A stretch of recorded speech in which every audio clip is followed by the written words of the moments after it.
Assalamualaikum warahmatullahi wabarakatuh. Kisah hijrah Nabi Muhammad SAW. Hijrah Nabi Muhammad SAW dari Mekah ke Madinah menjadi peristiwa besar bagi umat Islam.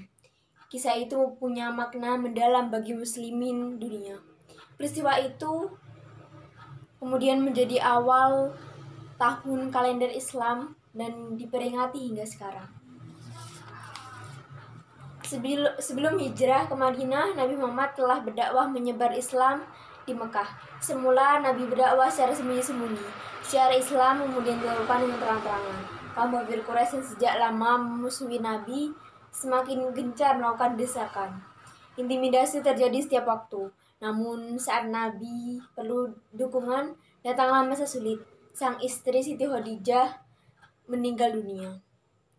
Siti Khadijah menjadi salah satu motivator bagi Nabi dalam menyebarkan Islam. Setelah Siti Khadijah, paman Nabi Abu Thalib juga meninggal dunia. Semasa hidup, Abu Thaliblah yang menjadi pembela Nabi dari kebengisan kafir Quraisy. Dengan wafatnya Abu Thalib, kaum kafir Quraisy semakin semena-mena. Wafatnya Siti Khadijah dan Abu Thalib membuat Nabi dalam suasana duka. Pada masa-masa yang disebut sebagai tahun duka cita itu, terjadilah peristiwa luar biasa, yaitu Isra Mi'raj, pada 27 Rajab sekitar tahun 621 Masehi. Pada peristiwa itu, turunlah perintah sholat 5 waktu. Setelah peristiwa itu, Nabi kembali melanjutkan dakwahnya di Mekah. Pengalaman luar biasa itu diceritakan pada pengikutnya. Namun kabar itu membuat kaum kafir Quraisy semakin menekan. Mereka menuduh Nabi berbohong.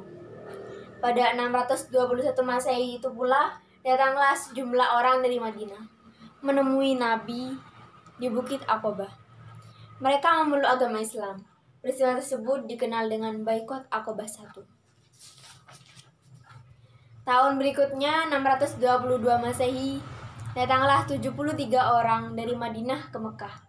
Mereka merupakan suku Aus dan Khazraj yang semula ingin berhaji. Mereka kemudian menemui Nabi dan mengajak berhijrah ke Madinah. Mereka menyatakan siap membela dan melindungi Nabi dan para pengikutnya.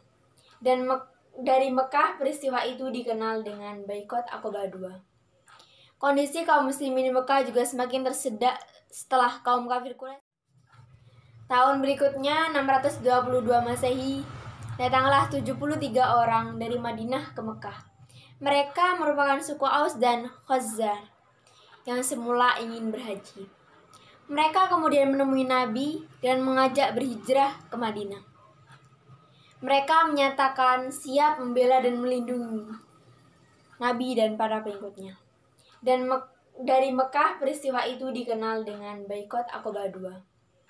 Kondisi kaum muslimin di Mekah juga semakin tersedak setelah kaum kafir Quraisy melakukan boikot kepada Nabi Muhammad dan para pengikutnya yang berasal dari Bani Hashim dan Bani Muthalib. Kaum Quraisy melarang setiap perdagangan dan bisnis dengan pengikut Nabi.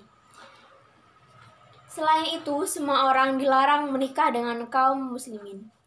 Tak ada yang diperkenalkan bergaul dengan pengikut Nabi Muhammad. Mereka juga mendukung kelompok-kelompok yang memusuhi Nabi Muhammad SAW. Boikot inilah yang membuat kaum muslimin semakin terdesak. Dalam upaya menyelamatkan dakwah Islam dari gangguan kafir Quraisy, Nabi Muhammad atas perintah Allah memutuskan hijrah dari Mekah ke Madinah. Namun sebelumnya, Nabi telah memerintahkan kaum mukmin agar hijrah terlebih dahulu ke Madinah. Para sahabat pun segera berangkat secara diam-diam agar tidak terhalang oleh kelompok kafir Quraisy. Sebelum Nabi Muhammad hijrah ke Madinah, kaum kafir Quraisy membuat rencana jahat. Mereka ingin membunuh Nabi. Pada malam hari, pemuda Quraisy mengepung rumah itu. Maksudnya rumah Nabi. Saat itu Nabi meminta Ali bin Abi Thalib untuk mengenakan jubahnya.